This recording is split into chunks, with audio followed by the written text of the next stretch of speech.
Let's talk about failure. Failure is a really important part of the entrepreneurial process, but it's one that often successful people do not talk about. They don't often talk about all the failures that came before, and instead they're talking about their successes and how well things are going today. So right now, at the moment, I'm running a number of successful businesses that pay me well. I have the freedom to live wherever I want and travel, take time off. Like, everything's going very well, but it hasn't always been this way. It's taken a lot of work, a lot of effort, a lot of failures in order to get here.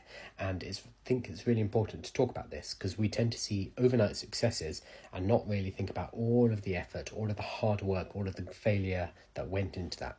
So what I actually want to do is do a roll call. I've got a list in front of me here of all my failed businesses. There's a lot of them. So I put together this for my newsletter the other day, and I think it's handy for me to go through them, tell you about all these failures so that you can see that there is a number of stepping stones before there are successes. I've been in entrepreneurship, I've been in running my own businesses for about 15 years now, and I've had maybe 30 or 40 businesses, and only, let's say, about 3 of them have worked. So less than 1 in 10 have actually worked. So my first one was bulk buying sweets and selling them at school. I made some pocket money with that. Selling pirated games at around age 11. I got a cease and desist. My first one, my only one, around age 11, telling me I can't do that because obviously that's illegal. Good point. Chipping PlayStations. So I used to put inside PlayStations chips that would allow games to be played. Again, a bit illegal, but I also bricked a friend's console, so I actually had to buy him a new console, so that was a massive failure. At university, I did a bit of event promotion. I was rubbish at it, never really went anywhere. I had a big success just out of university, helping to set up a private free-to-air TV station in Vietnam. That went well. I sold that, and that gave me some capital for going and getting my MBA and also setting up later businesses. Film production failed. A property data product, that failed. That was one where I would collect up lots of information about the UK property market and sell it to property developers. Didn't work. Drop shipping, I know probably a bunch of you have tried that. Didn't work, failed for me. Real estate investing ebook also failed. Nobody bought that. A Chinese language learning poster.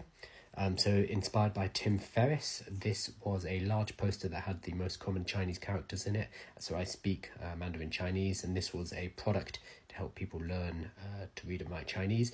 That didn't work because the posters were absolutely massive and they cost a fortune to send all over the world, so that failed.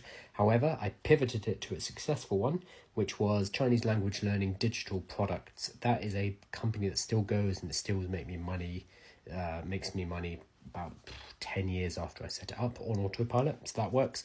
Fulfilled by Amazon businesses did not work. Niche blogs like howtogettaller.com about how to get taller, that was a weird one. That failed. Language learning reference cards failed.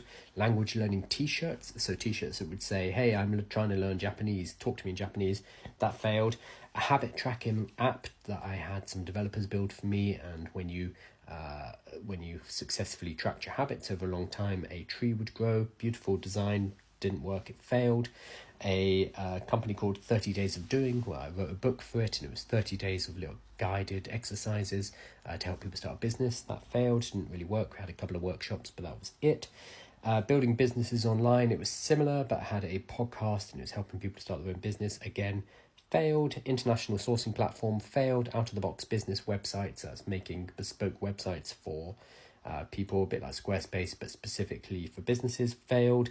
Happy Knit Club, I can knit, and I wanted to put together a box that would help people get started with knitting, failed. Emailsponsorships.com, that generated revenue, but I had to shutter it to work on other things.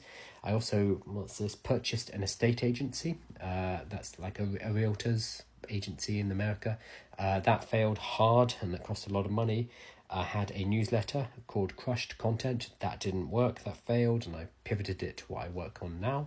And then B Street Digital was my digital agency. This one actually worked for nearly 10 years, so that paid most of my bills for years and years, so that one was good. And then Prompt Entrepreneur, which is my current business, which is helping people learn to use AI in order to start and grow businesses. That is going well. So this is a great big list, and if you've been listening this long, then good on you. That is only some of them. There are other businesses.